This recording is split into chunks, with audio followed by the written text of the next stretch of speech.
It's unusually quiet this morning at the old camel racetrack in Dubai. All the real excitement is happening just down the road. For today is the final meet of this year's racing season. Horse racing, that is. It is also the social event of the year, where the rich and mighty get to mingle with the lower strata of Dubai society. They've all come here to witness the richest horse race in the world. At this year's Dubai World Cup, just over $21 million is up for grabs. However, there will be no wagering by the public at this event, for Dubai is a Muslim state, and gambling is forbidden. Nope. All that money will go to the owners of the winning thoroughbreds. And among those owners is the host of this event, Dubai's leader, His Highness Sheikh Mohammed bin Rashid Al Maktoum.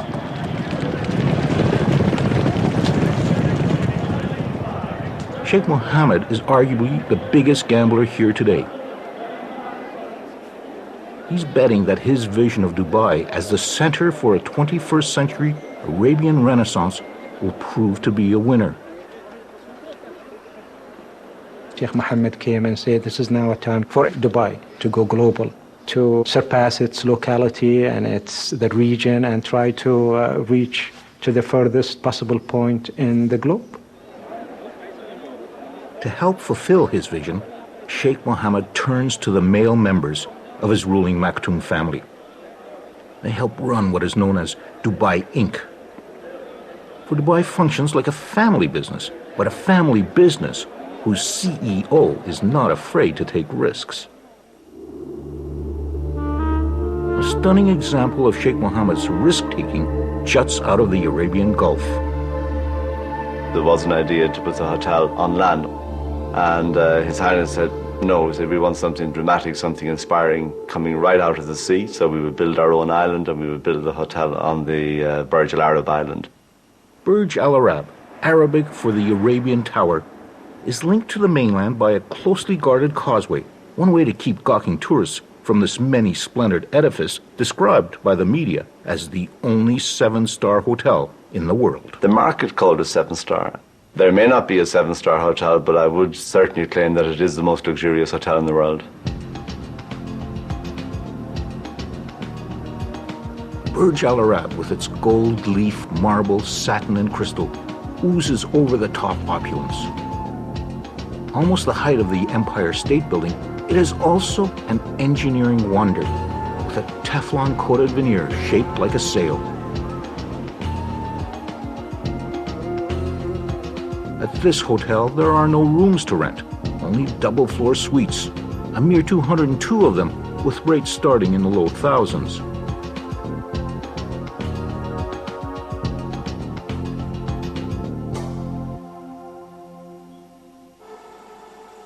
Everything is done to pamper the hotel guests.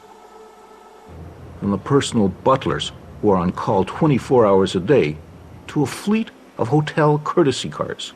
Well, not just any fleet, for after all, this is Sheikh Mohammed's very own dream hotel. Sheikh Mohammed said they have to be white and they have to have blue interiors. So you will notice all of our Rolls Royces, I think we have 16 of them now, including the new Phantoms. They're all white and they all have blue interiors, and that will be very much continue to be the hallmark of the Burj Al Arab long into the future.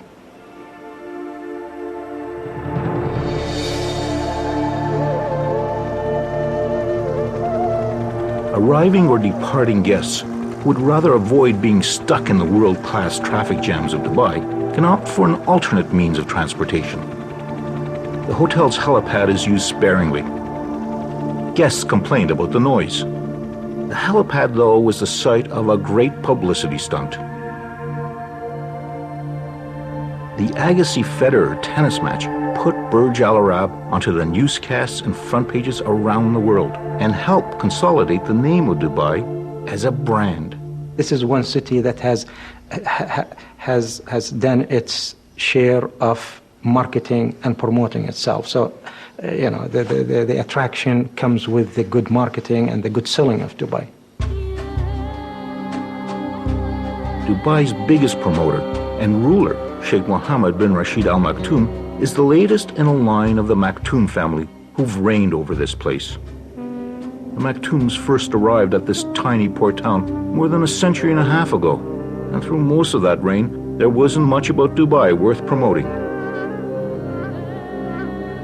Well, going back into history to the 1950s, the place was radically different from what it is right now. It was just a simple city of no importance at all. And when you talk about poverty, then, you could smell and you could see and you could sense that people were really in subsistence, and there was hardly anybody who was educated at the time. My father never had any formal education. He didn't know how to read or write. This was a town of no distinction, a desultory home to traders and pearl divers, with the occasional pirate or smuggler taking refuge along the shores of its creek.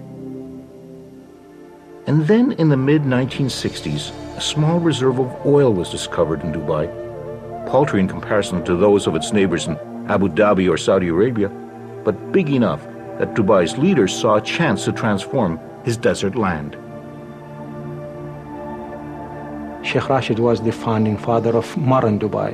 He was a businessman, he focused on economics, and this is where Dubai is different. It has a focus. Economic is the focus of Dubai.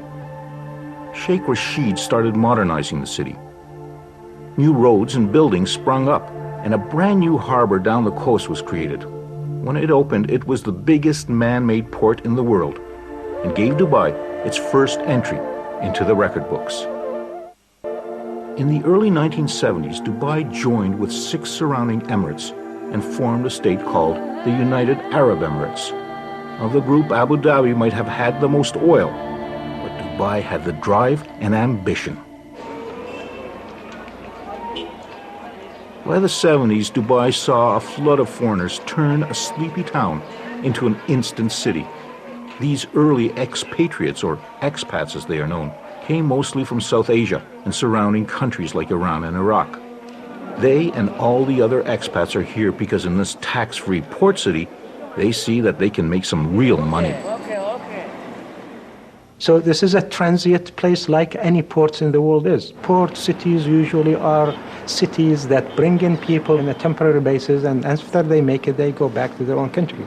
So we expect many of these Asian, European, American, Arabs, whatever nationalities they come from, they come in here. Some decide to stay longer and some, cut their visits, but on the whole, they are not meant to be here indefinitely.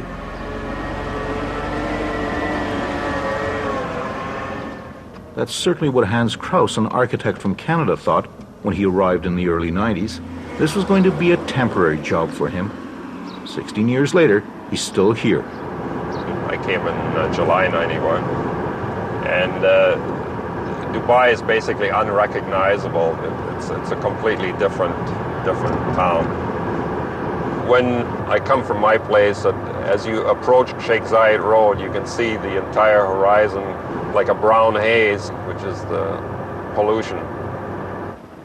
Hans Krauss is working on a structure that will soar above that pollution and will become the latest addition to Dubai's growing list of superlatives. When finished, the Burj Dubai, a hotel, office, and residential complex, will lay claim to the title of the tallest building in the world. The pace of construction is amazing. Close to 6,000 men work round-the-clock shifts at the tower, which rises 2 floors in a week.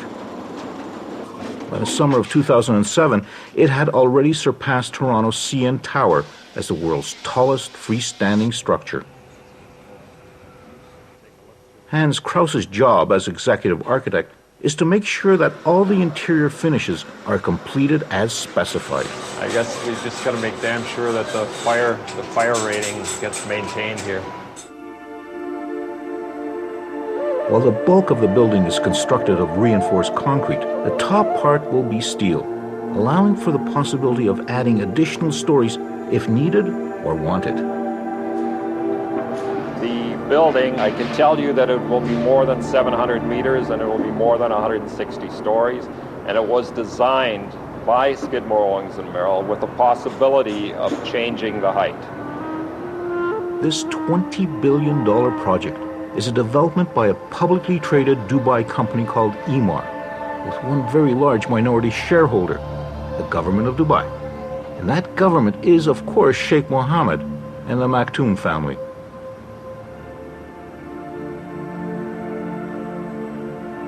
Even before the first level of the Burj Dubai was completed, virtually all the apartment units were sold out in 2 evenings. Investors wanted to buy streets which Emaar did not permit. Investors were limited to maximum 2 floors.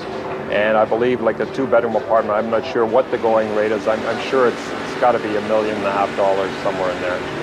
Emaar, not satisfied with just having the tallest building in the world, has gone after another record, the world's biggest mall.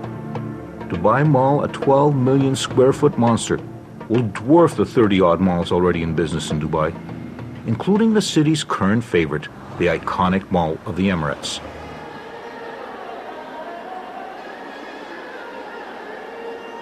When the shop till you drop crowd tires of trolling through the 450 shops and restaurants, they can check out the temporary kiosks, selling perhaps the most popular item in all Dubai, real estate. The real estate market is red hot. Properties are grabbed up on the basis of nothing more than some models and brochures. Owners flip newly purchased apartments 3 or 4 times before a single grain of sand has been moved.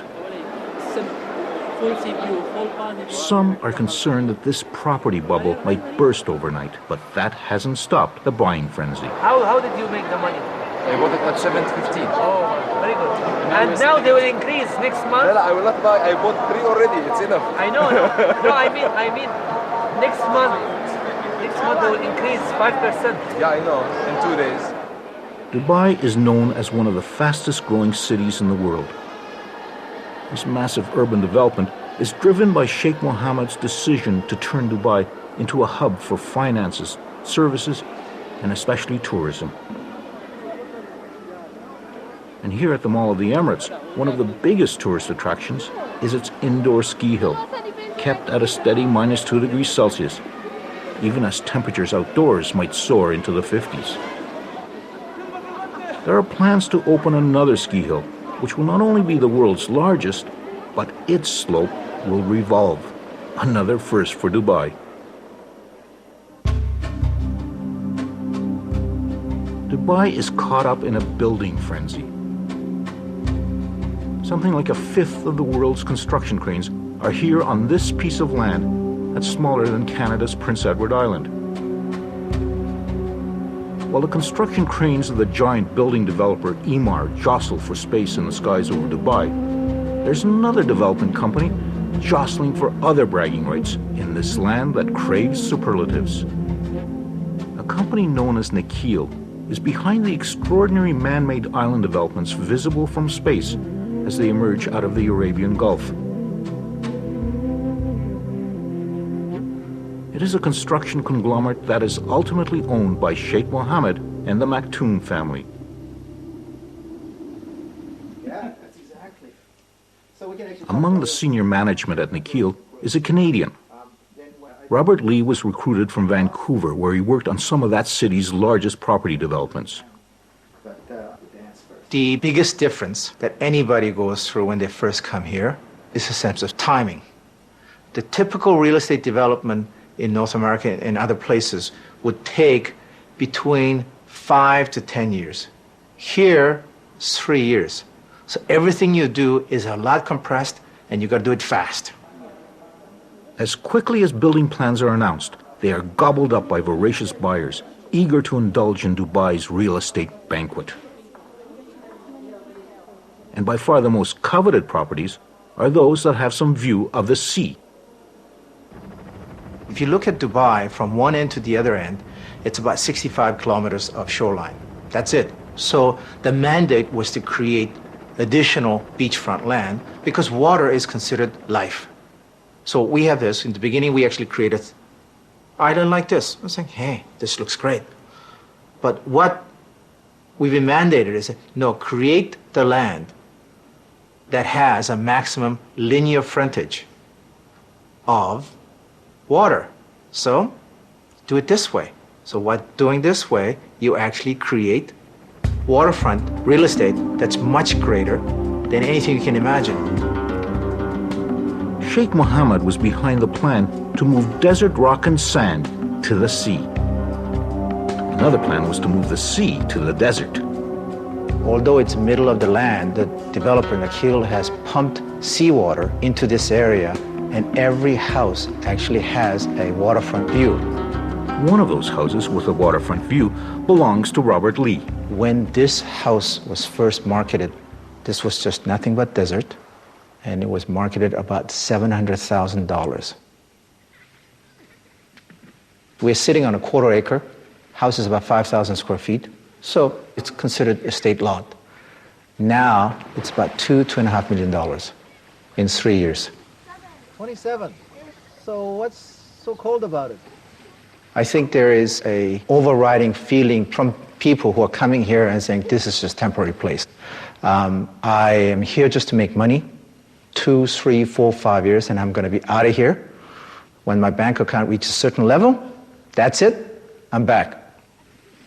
For many expats, Dubai is like some kind of economic oasis, a place to stop briefly, replenish the bank account, and then move on. Sometimes I feel somewhat lonely and then think about our families in Vancouver. So my heart is always in Vancouver. I really want to go back. Yeah. That's why we go back every summer. I really want to go back for good. Yeah. My time is numbered.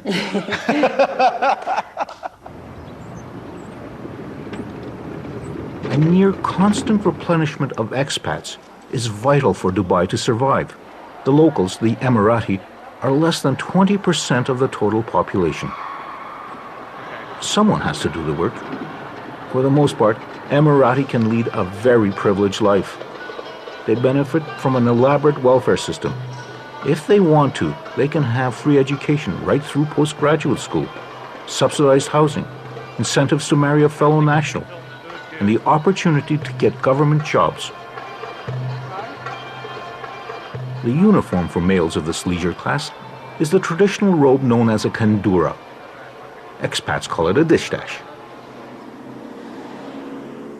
Today, some 30 Emirati have set aside their kanduras and put on the uniform of a cadet pilot at Emirates Airline.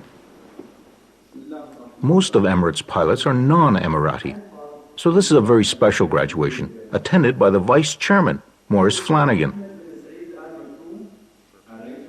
and the Chairman, Sheikh Ahmed. He's also the uncle to Sheikh Mohammed. They were both there at the very beginning of what has become today the fastest growing airline in the world. It was in 1985 when Sheikh Mohammed decided Dubai needed an airline. He gave $10 million to start the airline and said, don't come back for any more. And don't expect any of that protection against competition, because that's not what we do in Dubai. The open skies policy will stay. He was so wise. But his best gift to the airline was to appoint Sheikh Ahmed, who was only 25 at the time, as chairman. You know, I have a boss, actually, who always tell me, if you wake up in the morning, things will be positive, then the whole day will be positive. So actually, we do get a lot of encouragement from him to go ahead. He always said people sometimes can make mistakes. We always calculate risk. They've helped turn Emirates Airline into a major player in the aviation world. It has on order more new Airbuses and long-haul Boeing planes than any other airline. It's a Maktoum family business, which makes it rather special. It's got to be good, look good, and make money. Dubai has become virtually overnight a mecca for tourists, even though it is situated at the edge of a variety of war zones. Attracted by the beaches and various Disney-esque entertainments, Dubai's biggest draw remains shopping.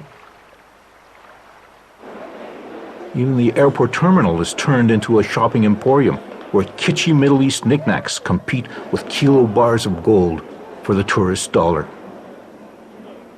And expectations are that by the year 2010, 15 million tourists will come to Dubai. Strategically located, it's also becoming a major link to the booming Asian and South Asian markets. We're trying to make Dubai a hub for the region. We are courageous to do things here in Dubai on such a big scale. When we announce it, it makes the news in the rest of the world. The latest news is that out in the desert, Dubai is building not only the world's largest airport, but also potentially the world's busiest. Eventually, it will accommodate something like 145 million passengers a year. People say, you don't talk about airports more than 100 million a year. We talk about this stuff in Dubai. we know that it's made to work in Dubai. As the sand is moved to create another gargantuan project, destined for the record books, there is one record that Dubai can be less than proud of. Wherever another of Dubai's monumental projects pops up, they are there. They are the muscle that pours the concrete, moves the sand, ties the steel rods. They are the manual laborers who are behind the construction boom of Dubai. They come from India, Pakistan, Sri Lanka, Bangladesh, and China. There's almost 1 million of them, and they're here for one reason only. They're trying to earn more money. You can't get this much money in their home country. After their shift change, they are shuttled in buses back to their work camps, like this one at Sonapur, a word that means city of gold in Hindi. But this city of gold is somewhat tarnished. 150,000 men are jammed together to eat, wash, and sleep in overcrowded dorms. He wakes up at 4:30 in the morning, cooks his breakfast, and by 5:30 takes a shower and all gets ready. By 5:30 they start for their work site, and the whole day he works out there. By 6 o'clock and return starts back for home, and the time they reach home, maybe sometimes 8 o'clock. After getting back, they wash their clothes and again cooks for the dinner, and then they go to sleep. Recently, workers have begun to protest the wages, the safety standards, and the poor treatment they get from the companies they signed up with. In 2006, Human Rights Watch described the construction workers as deportable forced labor and condemned the Emirates for cheating workers. Demonstrations and strikes have shaken authorities, and they're beginning to crack down on those companies who don't follow the rules. There's even some talk that unions might be permitted, but only if Sheikh Mohammed approves. For now, it's business as usual for the workers toiling beside the Burj Al Arab. Sheikh Mohammed must have agreed to another beach development. The announcement to the surprised locals came in the form of a wall cutting them off from the existing public beach. We have this beautiful public beach. They decided to build a hotel. You know, here it's all about hotels. So they just blocked this beautiful beach and they put a wall. On weekends, Melanie Janelle comes down to skate along that beachfront. She has a passion for skating. In Montreal, she was a figure skater, almost making it to Canada's national team. And just as it is in Canada, skating outdoors here turns out to be definitely a seasonal pastime. During summer, it's so hot that if you want to do sport, you have to do it in the morning, 6 o'clock in the morning, because at 7 o'clock, it's already like 40 degrees, so you just forget about it. I've been here for 1 year and a half. The first year was quite difficult to find a place where to live. I rented a villa not really far from the beach, and I have 4 roommates. We are 3 Canadian, 1 French guy, and 1 British girl, but all engineers. It just happened that, we just get along, so we decided to live together. Melanie works as an engineer, debugging computer glitches connected to piloting helicopters. It often requires some hands-on testing. When I want to test my system or the new fix I did, I need to fly it. So that's the reason with a bit of practice, and I learn a bit by myself. I never flew in a real helicopter, never. Maybe one day.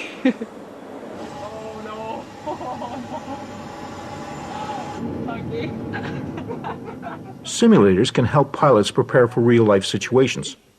But there's no simulator that prepares expats for the realities of the great divide between them and the local Emirati. At my work, there's no Emirati. Yeah, there's just no opportunity to meet them. You know, the culture is different. Yeah, they are different. Adding to the cultural divide is a slew of local rules expats are expected to know and follow. So they have a lot of regulations for us, which is normal, you know, all these strangers coming to your country. So we need a permit for the alcohol. Everything, we need a letter from our company. And they mention about our salary. For the alcohol permit, depend of your salary, you can buy a little bit more per month. So you get a high salary, okay, you can get drunk a lot. But this is also a land which has Sharia law. And it's not just Muslim women's rights that are affected. It's not easy to be a woman here, and especially single. So what I do sometimes, like everything about car, about the bank, or if I have any trouble, I call my colleagues and they help me. So they just pretend that they are my husband. So I do that often, yeah. Yeah, like here, the culture, the Arabic culture and the Indian culture, they see women differently. And I want to know more about their culture, and especially the women, because it's more difficult to talk to them. You don't see them often. You see them at the shopping center. Otherwise, on the street, they're just in the car, and they just don't see inside. We have to understand, like, we are in a Muslim country, so, but it's okay. At the home of Alia Al-Shamsi, it's not uncommon to find her in the traditional Dubai black gown known as an abaya. We wear whatever most women wear, but with just the black on top. We wear it for cultural and heritage reasons. This is part of our identity. A few people think, oh, they're oppressed and this is not a good thing, and you know, why do I see it like, why not? You know, I'm living here. It's part of the culture. It's a nice thing to show that this is what Emiratis wear. We want to hold on to our culture, but we can't really live that kind of life our grandfathers had because obviously everything has changed. Alia has chosen to pursue a career in what was traditionally a profession only open to males. When I first said I want to go into photography and I want to become a photographer, they looked at me like, are you mad? Are you crazy? What kind of future can that give you? Working as one of the first professional female photographers in Dubai does have some advantages. I know the people, and being a national makes it a lot easier on me. So I can go into places, I can talk to people, and I can gain their trust. Especially being a woman, I've actually noticed that I gain their trust because I walk into a house, I walk into a home, and I'm not a threat. I'm not seen as a threat. I'm a tiny little girl with a camera, and then, so they tend to relax. Smile, Betty. The newest generation of Emirati is not satisfied with following stereotypes. Ahmed Ben Shabib, along with his twin brother, have started Dubai's newest lifestyle magazine called Brown Book. We feel that Brown Book will become a lifestyle medium for communication from the Middle East by a younger generation from within this market to the international population. First of all, it's for people like me. I'm the next generation in the market. I speak English. We speak the international language of business, which is English, and we actually grasp it much easier than Arabic. And we wanted to go global. We wanted to go international. Their other new enterprise is certainly a lot less global in scope. Brown Bag is an online store that delivers within the hour, any hour, within Dubai. So basically it's groceries, magazines, movie rentals. And ever since our launch last year in July, we've rounded up about 7,500 customers in Dubai, and we get about 70,000 hits a week. These are brand new endeavors, breaking with what was the family's traditional business, real estate development. The previous generation came and they joined the family without any questions, without any hesitations. I think we face, as a second generation, a frustration of breaking the norm, whether it be socially breaking the norm or in the business life. And we want to become basically participants to the international community. However, there is one tradition that the new generation is loath to give up. That long white cloak that's been worn by Emirati men for centuries. If you look at us as a new generation, I'm wearing the kandora. Why do I wear this? I think it's just identifying our roots and trying to communicate our roots, whether it be in our business, whether it be in our social conduct, or whether it be in our lifestyle, whatever it may be. Currently, the fashion is for young, with-it Emirati men to doff their headscarves at work. They also seem to have given up on their razors. I think, the stubble, I think Brad Pitt inspired us. No, I think it's just how we express ourselves. And I think it's attractive to the girls as well, so. Seeing superficial cosmetic changes might be one thing, but a more surprising change is going on at the battle for the beach. That wall, which put an end to access to the beach, had generated a rare public outcry among the expats. Last week, somebody started petition. And, on internet it can go really, like, a lot of people sign. And I signed. I sent that to all my friends. And lucky we are, they decided, okay, we're going to stop this. They will remove the wall. And then all the expats will be able to go again on the beach. It seems that the man with the unelected supreme authority, Sheikh Mohammed, had actually listened to the people, even if they were just expats. Dubai has become a magnet for the young and ambitious from around the world, drawn by the lure of opportunity and money. It's basically all expats here. So I live here, and this is just one room. Basically what I've got here, I've got my bed. There are 2 side tables. It's a furnished room. And I've got a chest full of my clothes and a fridge. And there's a bathroom on the side. This costs me 5,500 dirhams a month. And I think that's equivalent to about $1,800 Canadian. Devinder Rowe is 31 years of age. After working for 6 years in the pharmaceutical industry in Canada, he's come to Dubai looking for something else. I left a perfectly good position back home, and I'm getting interviews in the real estate sector, in the engineering sector, because they need people. From a professional perspective, there is no better place, I think, in this world to come than right here, right now. And that's why I'm here. People come here when they're single, they can take a chance. They can take a chance on their career, on their professional life, and their personal life. People come here for 2 years, 3 years, and then they want to go home. So they work very hard here, but they play very hard. And it's amazing. It's extremely expensive. They're out and about, meeting people at the same time. They realize that they're going to go back to a regular life. It is a hedonistic lifestyle. Money is one side. The other is how attractive you are. And if you're not decent looking, then you don't represent a good image for any company. Apparently now all these plastic surgery, everything is moving here. Everybody's good looking. You go out to the bars and everything, everybody's fit because people are so conscious of what they look like. I find everybody is attractive, except me.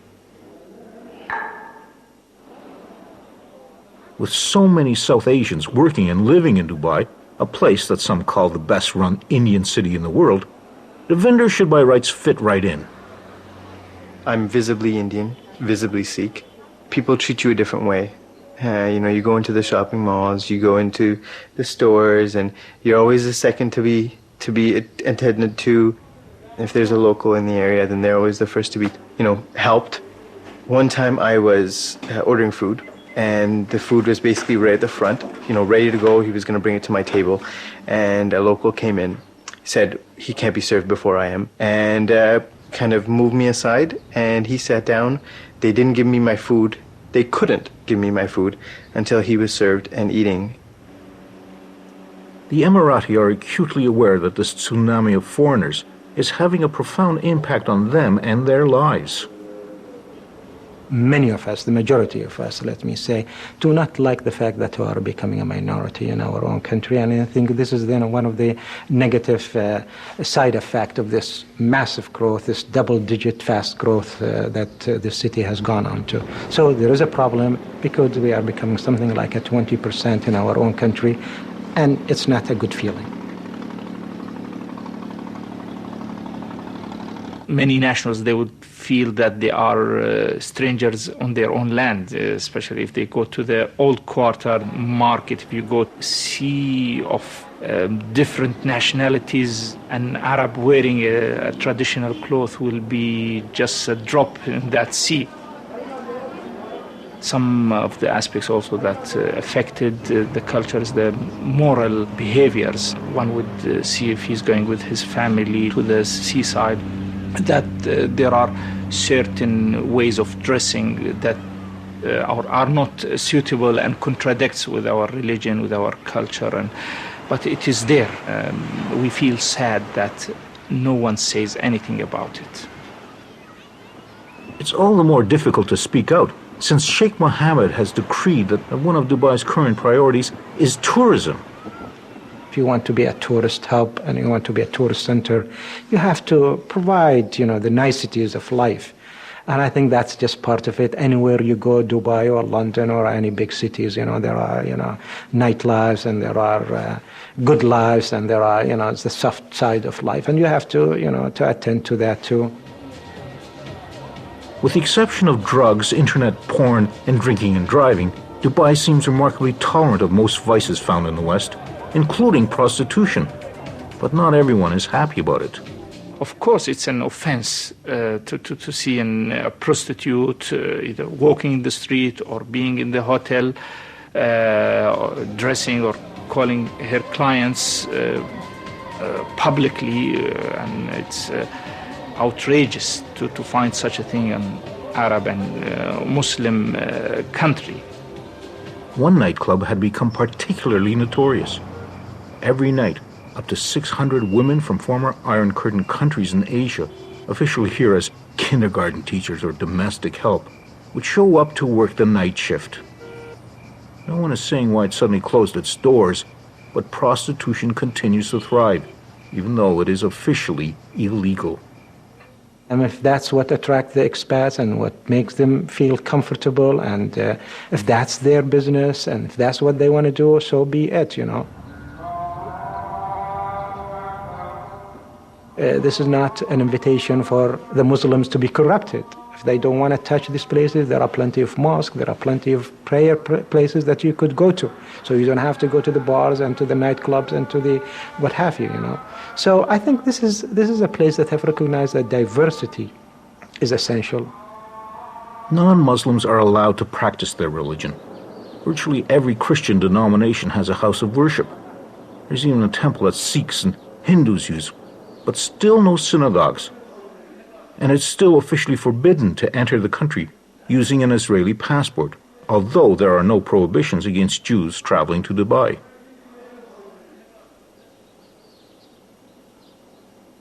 This is also an experiment in social tolerance. People that don't get along with each other outside, they come in here and they get along with each other extremely well. A rich brew of war, instability, and terrorism bubbles in the region that surrounds Dubai. This is a region that is very volatile. This is a region that is full of crisis. Why Dubai has stayed out of it, that's, a miracle of a sort, and I hope it stays that way. I hope nobody comes and tampers with the security and the safety and the stability of this place. The American carrier battle groups that patrol the Arabian Gulf around Iran and Iraq have made Dubai a regular port of call for servicing ships and shopping sailors.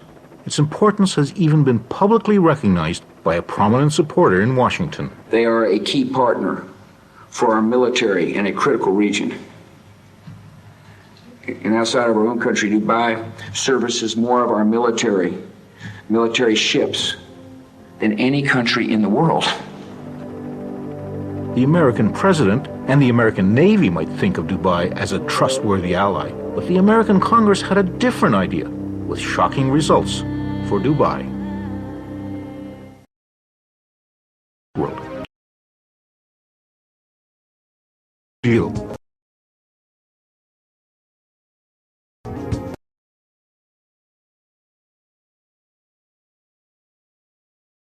A political firestorm broke out in Washington. Security concerns, ultimately scuttling the deal. Honestly, we have been disappointed. We really within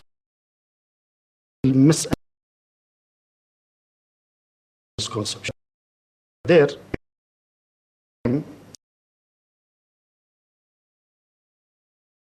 Self. US.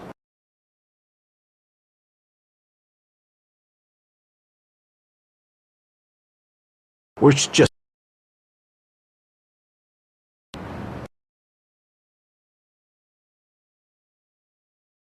Office here.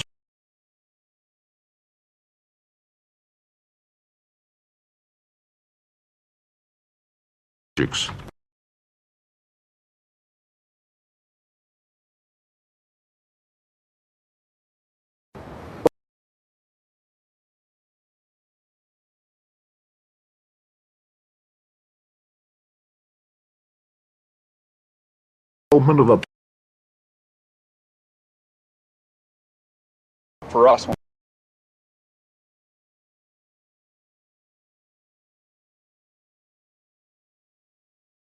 marina.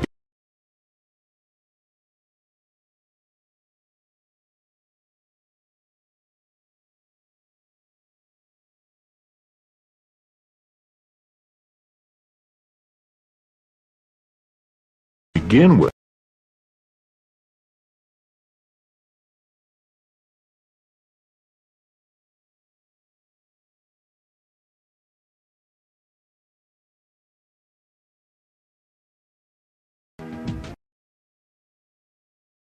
Whatever is a big risk. Was the ruler speeches to us, to a smaller group, he said, one upon a time, I, as a leader, keep Dubai the way it is, a traditional state, or take a totally different direction and take the risk. And at that time, we started to think beyond the box. Thinking beyond the box has also meant moving beyond the borders of Dubai. The Jumeirah Group, another of Dubai Inc.'s corporations, is out there buying high-end hotel operations, including New York City's Essex House Hotel. Bourse Dubai, a Dubai Stock Exchange holding company controlled by Sheikh Mohammed, is in the process of buying almost 20% of NASDAQ, one of the U.S. key stock exchanges, and almost 30% of the London Stock Exchange. Dubai Inc. is also investing in another desert city, Las Vegas. It is trying to make a point for itself and for everybody else that we could build probably the first ever non-oil economy in this region that is primarily an oil-oriented region. And we could make a non-oil economy that is infinitely better than an oil-based economy. Dubai's impact on its immediate neighbors is already having an effect. As Burj Dubai continues to soar ever upwards, Saudi Arabia, Bahrain, Kuwait, and Qatar have each announced plans to erect even taller buildings. The latest report is that they will be joined by another company from, of all places, Dubai. Nikhil, another member of Dubai Inc., has plans to surpass the Burj Dubai. The race is on. Evening by the time the last and the richest of the races at the Dubai World Cup are run. Some of the thoroughbreds' owners are vying for prize money bigger than any in the racing world.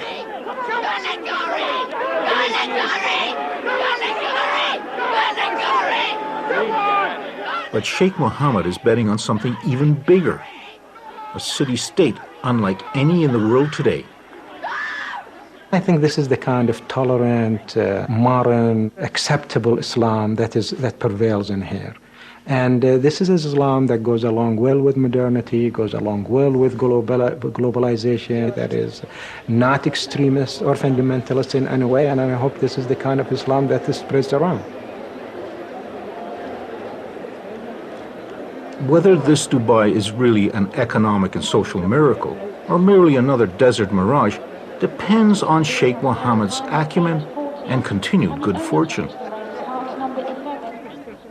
And unfortunately for Sheikh Mohammed, this year's winning purse of $6 million was not won by him.